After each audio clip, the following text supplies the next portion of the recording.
नमस्कार, मैं कामेश्वर शर्मा, प्रदेशाध्यक्ष सर्व अनुबंध कर्मचारी महासंघ हिमाचल प्रदेश। हमारा मुद्दा अनुबंध कर्मचारियों की समस्या को लेकर है, जिसको लेकर हमने पहले भी प्रेस कॉन्फ्रेंस काफ़ी की है, न्यूज़ बाइट्स दी हैं और मुख्यमंत्री महोदय से भी बार बार हमारा मिलना हुआ है। मंत्रिमंडल के विभिन्न मंत्रियों से हम अपने स्तर पर लगभग 7-7, 8-8 बार मिल चुके हैं।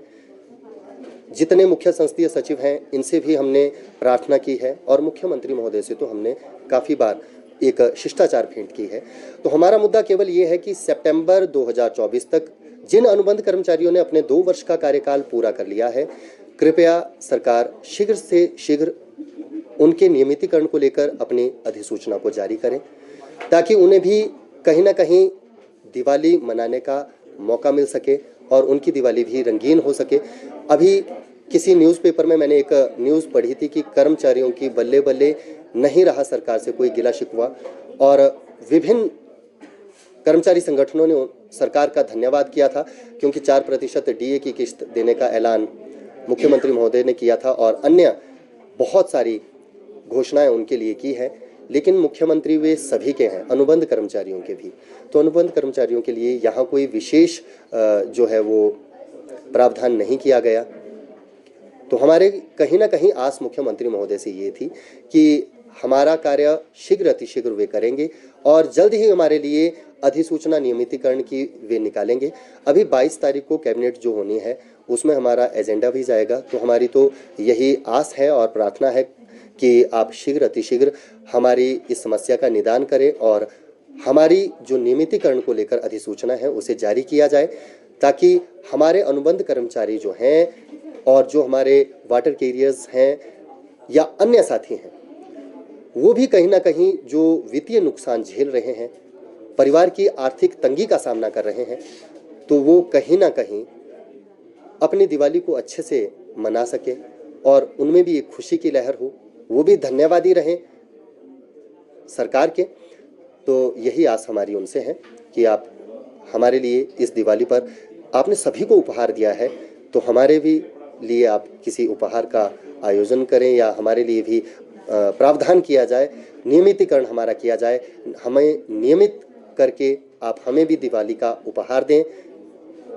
जी,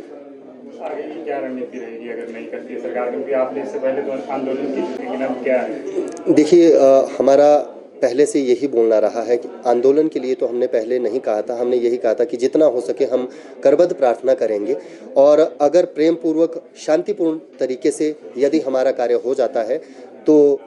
बहुत अच्छी बात है, और यदि सरकार अभी भी हमारे इस समस्या का समाधान नहीं करती है तो कार्यकारिणी में आगे विचार विमर्श किया जाएगा, उसके बाद निष्कर्ष जो भी निकलेगा उस तरीके से कार्य किया जाएगा। क्योंकि अकेला मैं अगर इस समय प्रदेशाध्यक्ष हूँ तो मैं अपने स्तर पर कोई निर्णय लेने के लिए सक्षम नहीं हूँ, उसमें कहीं ना कहीं जो हमारे सलाहकार समिति है या प्रदेश की कार्यकारिणी है उनके साथ विचार विमर्श करना बहुत ज़्यादा आवश्यक है। बाकी मार्ग अनेक होते हैं, विकल्प अनेक होते हैं, लेकिन हमारा मानना ये है कि शांतिपूर्ण तरीके से यदि हमारा कार्य हो जाता है तो इसमें कर्मचारियों का भी भला है और प्रदेश के लिए भी ये सही रहेगा। संख्या कितनी है प्रदेश में? लगभग हमारे जो अनुबंध कर्मचारी हैं इस समय 4,500 से लेकर 5,000 इसमें हम कार्यरत हैं, और इसमें हमारे जो वाटर कैरियर हैं वो भी लगभग 500 के करीब हैं। और जब ये नोटिफिकेशन हुई थी उससे पहले हमारे कॉलेज कैडर में भी लगभग 500 प्रोफेसर हैं और इलेक्ट्रिसिटी विभाग में ऐसे भी हैं जो इस नोटिफिकेशन से पहले ज्वाइन कर चुके हैं। तो हमारी सरकार से ये प्रार्थना है कि आप वर्ष में 2 बार नियमित करने की जो प्रक्रिया अप्रैल तथा अक्टूबर में थी उसको ज्यों का त्यों रहने दें, और यदि ये संभव नहीं है, यदि आपने निर्णय ले ही लिया है तो कम से कम इस नोटिफिकेशन से पहले जिन साथियों ने ज्वाइन किया है आप एटलीस्ट उनको OTR दे दीजिए, 1 टाइम रिलैक्सेशन दे दीजिए, और हमें भी आप धन्यवादी होने का जो है वो अवसर प्रदान करें, क्योंकि इससे बहुत ज़्यादा नुकसान हो रहा है अनुबंध कर्मचारियों को। और प्रदेश सरकार में अगर आर्थिक संकट की बात की जाए तो बहुत ज़्यादा कोई इसमें समस्या नहीं रहेगी, क्योंकि लगभग 8 से 10 करोड़ का बजट बनेगा एक महीने का। तो इसमें कोई बहुत ऐसा नहीं है, 3 महीने मार्च तक रहते हैं दिसंबर के बाद, तो अगर 25 से 30 करोड़ का बजट भी लगता है तो कोई बहुत बड़ा बजट नहीं है, जहां 600-800 करोड़ अन्य कर्मचारियों के हितों की सुरक्षा के लिए लग रहा है।